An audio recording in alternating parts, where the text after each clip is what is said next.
Hi there. So I'm Sandra Parker, and today I'm joined by Joe and Siobhan. Hi, Joe. Hi. Hi, Siobhan. Hello. So you might have seen, hello. You might have seen Siobhan and I doing some of these before, but this is Joe's first time. Joe, you're very brave. Welcome to our little gang. Got a lot to live up to. I've seen the previous, so I'll try my best. Fantastic to have you here. We're calling it a podcast without the hassle of a podcast. That's what I'm calling it in my head anyway. That's what I was expecting to get one in the post. I was a bit disappointed. The halo.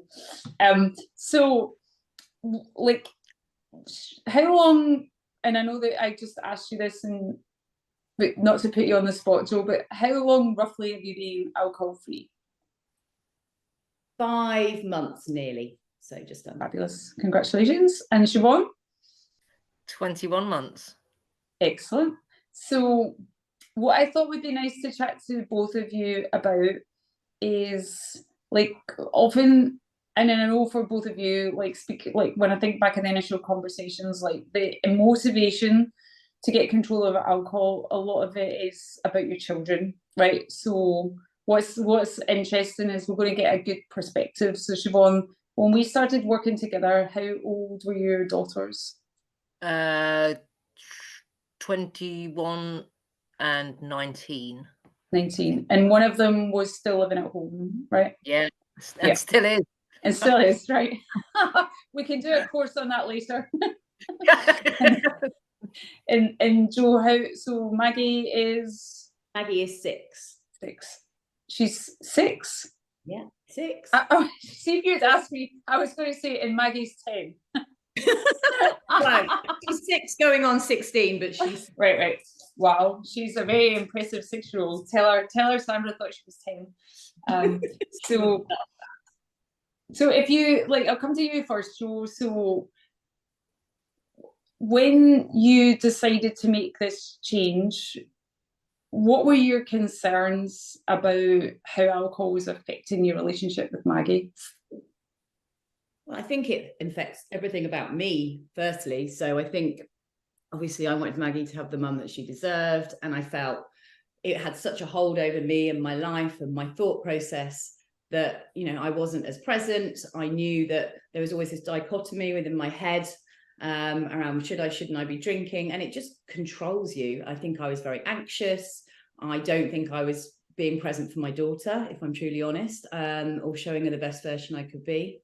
And also the impact on when you are drinking that much and that often, you obviously don't get to do the things you should be doing with your child. So there's a huge amount of guilt that I had, knowing that even though I was functioning, I was getting up, I wasn't giving her the attention that she deserved and the time that she deserved as well. And I mean, it's tough to admit that, right? That must have felt quite difficult, being aware of that. I mean, yeah, obviously it's alcohol, as we all now know, can completely take over your mindset and the way you are, what you're thinking about, what you're doing. And when it becomes such a habitual thing and part of your life, you can't let go of it. You haven't got that strength, especially with using willpower to try and stop drinking, and then you can't do that. So then you're beating yourself up and you just have this huge guilt all the time. And then the people that suffer are usually the people around you, because they don't, I wasn't fully present. I was anxious. I wasn't sleeping well enough. I wasn't, the authentic me I now know I can be. So yeah, you just feel guilty and it can eat away at you for sure. Yeah, understand. And thank you for sharing. Siobhan, what about you? So your daughters were a bit older. What was your concern about how it was impacting them? Well, just to echo all of what Joe said, I just did it for a whole lot longer. A lot of their growing up years, and I wasn't there in, fully present, being the mum that they deserve, and feeling sluggish and everything like that. I mean, but I functioned, I got up and and they got to school and and everything was done and uniforms were ironed and the whole lot, but I just wasn't fully present there. And into their teenage years, and they'd be wanting lifts somewhere or something like that. It was just always, you go in now, and there was always always a battle because, you know, the urge to have a drink was really strong. And I just, you know, I feel like I let them down in a great respect. The guilt is pretty grim and looking back, and, you know, and I look at Joe and I think, God, I wish I did it when mine was that age. I wish I'd stopped drinking when mine was that age, but I didn't. And, you know, I've got to live with that. If I, you know, looking back, I do wish I'd done things a whole lot differently, and I wish I'd stopped drinking a whole lot earlier, but I didn't. And if I go through life beating myself up about that, then life's not going to be, you know, you know, I'm always going to be living with regret. So I've got to forgive myself. I think they much prefer me now, obviously. You know, my eldest has started a new job. She came in this evening. We sat down, we had a chat and things, you know, and had a good laugh. And you know, we have a grown-up relationship now. But it's just looking back, I think, crikey, I wish I'd done this sooner. Yeah, and I know that's hard, right? I guess that's one of the reasons why in the first week of the program we look at how this is not your fault.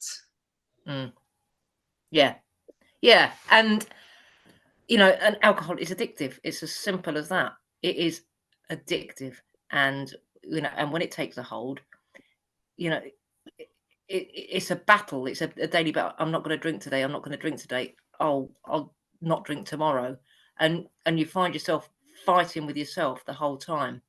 And then, you know, when you've got that anxiety and that guilt and that shame, that, you know, but I've got to let it go. I've got to, you know, I've worked hard now to realize I am a good person. I am a much better person than now.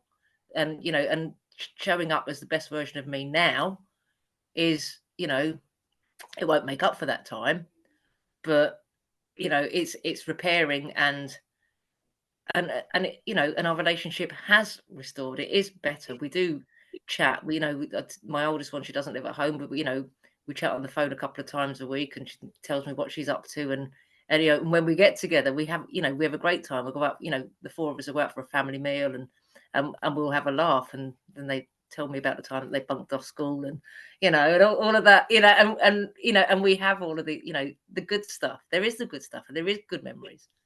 But there's just that bit such a role now, though, Siobhan, right? Because they're at that age where they can see their mum having so much fun and enjoying life without alcohol. Because I think my biggest thing in relation to what you were saying, I was getting to the stage, Maggie was young, right? I'm a single mum. I had no one judging or watching me. I could drink and there was no one there. But Maggie is at that age now, which is, I think, was a massive kind of catalyst for me. That I'm like, she's going to start realizing, she's going to notice that our mummy's had a few drinks. She sees her going in the fridge, but she doesn't know what I'm doing.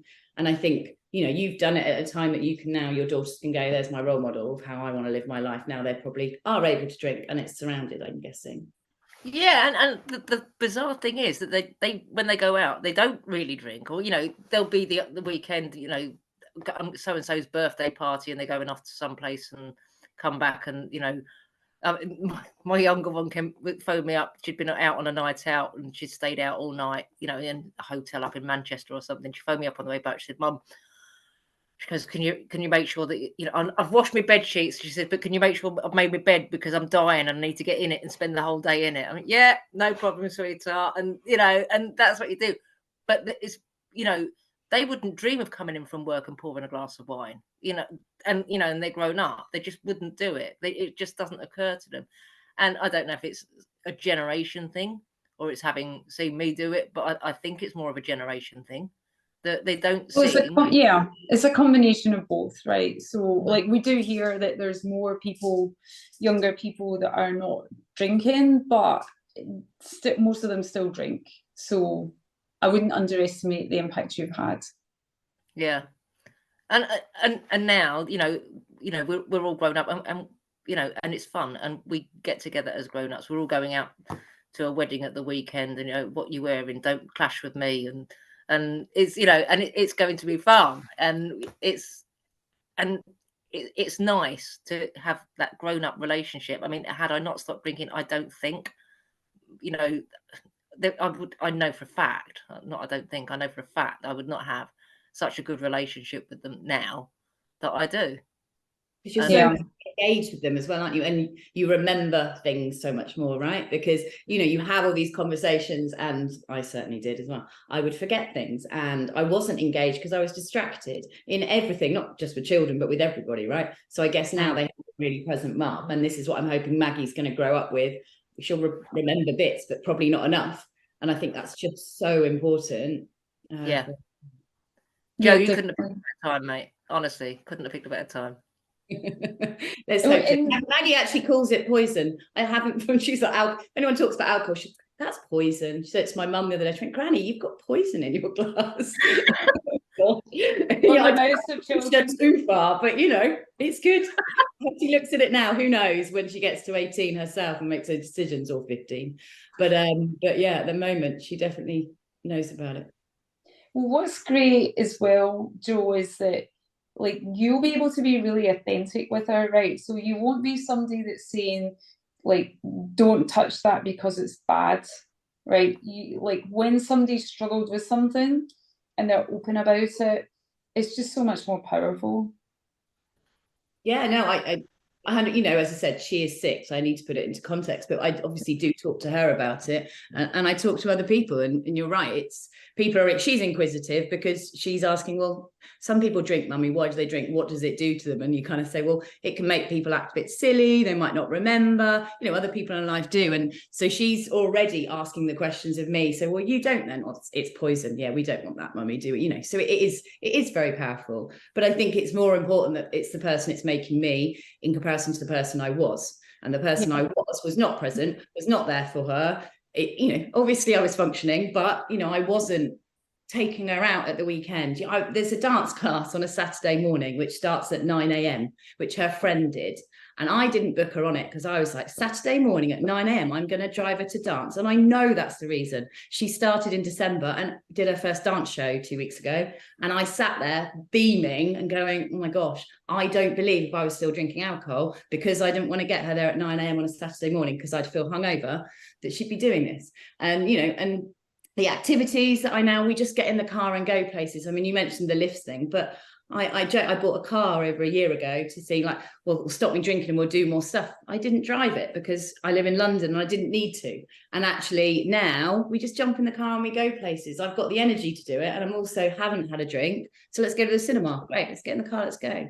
You know, and you can't underestimate the times, you know, are limited with our children. And I think, you know, to make this decision now, I am super proud of, because I am now going to be present for her, not just being a role model. She's going to get the best of me, and she's going to get a mum that really is going to put her time and energy. Bedtime stories. I was that mum that would want to rush back to my wine. So I'd rush through the book, do the one she has to read. And then I'd be like, I want to get back to my wine in the lounge. So I would run out. Now we have 30 minutes where we snuggle up, read her book, read my book. We have a chat about her day. I'd already drunk a bottle of wine by that time in the old days. I wasn't as focused as I should be. Yes, I did it, but I did it as a task. Now it's a bonding experience, and now she gets the real authentic me. That's fabulous.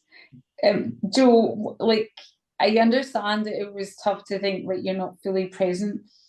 When you think about doing the work, how motivating was it for you to have that as your goal, like the role model and the presence, the mum that you wanted to be?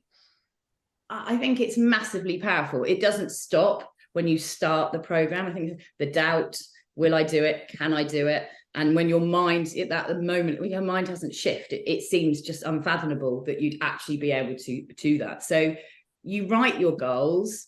But if I'm really honest, on day one, I think I said before, you kind of go, really? Can I? It's a motivator, but alcohol is clever and alcohol is powerful and it's an addictive. And you want, of course, I wanted to do it a long time ago, but I didn't do it. You know, I still had this thing going on in my brain all the time. I don't want to drink because I want to be a better role model, but I still poured that glass of wine at 5:30 on a Monday, Tuesday, Wednesday, Thursday. So it wasn't a big enough motivator for me to not do it. So without the work, and without focusing on the mindset and my subconscious and unpicking the reasons why I drank, I would still be doing it now. So the reality is, I don't think there's a parent out there which wouldn't put their hand on heart and say, I want to be more present for my child. But I wasn't, because I had alcohol and I was addicted to that alcohol in a way that it prevented me doing it. So yes, it motivated me, but I wasn't approaching it in the right way. That's the sad and embarrassing bit, right? That you go, of course it's important. What parent wouldn't say they want to do that? But I didn't. You know? I think you can have all the motivation, you know, and what more motivation than, you know, wanting to be the best parent for your children, but the alcohol and it's, you know, and the willpower just isn't there. You need the support to do the unpicking, to do the mindset work. It's all about the mindset work, and then, you know, and that underpins the desire to not drink, not the desire to I can't have a drink, the desire to not drink. Yeah. And that's the difference. And Joe, you spoke about like how you want to be there for Maggie, right? And the difference it's making. What about also the difference it's making to you? Like, how much more are you enjoying the time you spend with her? Oh my gosh, it's so much more fun. I mean, I'm just happier. I'm believe it or not, I'm calmer. I'm more patient. I'm more present. I'm focused on what's happening. I'm not distracted by the wine or the after effects of having the wine. So I just enjoy life so much more. And it's almost, I'm as scary to say, I said it to you before, you know, 5 months in, I'm almost complacent, and you've got to keep kind of almost pinching yourself going, no, remember what you were like, because you're just like, this is how life should be, you know. And I am a happier person. Yes, everyone gets the benefit of that, but I get the benefit of that. I wake up every morning and I'm like, boom, hello day, and it's like, let's get on with it. You know, you just can't explain the difference in how you feel once you remove what is, you know, ethanol in a glass out of your life. You know, the hold it can have over you, the impact on your mood, the impact on how you act, what you do, your productivity, everything. And once you work that out and you go through the work, you get this freedom. And I have this freedom now to be everything I want to be, to do what I want to do. You get time back to do more things. You get a feeling, it's like this grey cloud has gone. And you're so thankful for it. It's amazing. It really is amazing. That's fantastic. I mean, you've always been a real live wire, right? Like, what's so lovely now is, like, you know, in the program when like you were nervous about it, and like now that energy seems quite joyful, right? It's like but I love the way you describe getting up in the day, because some people say I get up in the day and I don't jump out of bed, but you're pretty much saying that you do, which is brilliant. Yeah, me and Maggie both jump out of bed, on the bed. And I mean, that isn't everybody, right? I mean, yes, that's my type of personality. However, I have now broken free and allowed myself to become that person. And anybody at whatever level of jumping on a bed or singing in the morning want to be, they can have that, you know. It really, I think there's just think about this the other day. There's this video called The Fish. Have you heard of Fish video? I worked in hospitality. Siobhan, you did. You might have seen it. It's about Seattle fish farm. Oh, I've seen it. I've seen it. Yeah, so, but it talks about choose your attitude, right? And you have a choice. Alcohol removes that choice from you, because you don't have that choice. Once you unpick and realize what it is, you lose the desire to drink. You have a choice each day to go, hey, I'm free, I'm happy, and you can just get on with life. And it's liberating. It really is. That's fantastic. Siobhan, I really appreciate you sharing this, because I know it's not easy to talk about, like, I wish I'd done this when my children are younger, but I just want to remind you of the impact this has had on your daughters, right? Tell us about I think it was New Year. It was New Year. I think it was the first year you were alcohol free and you got a message. Like, tell us about that.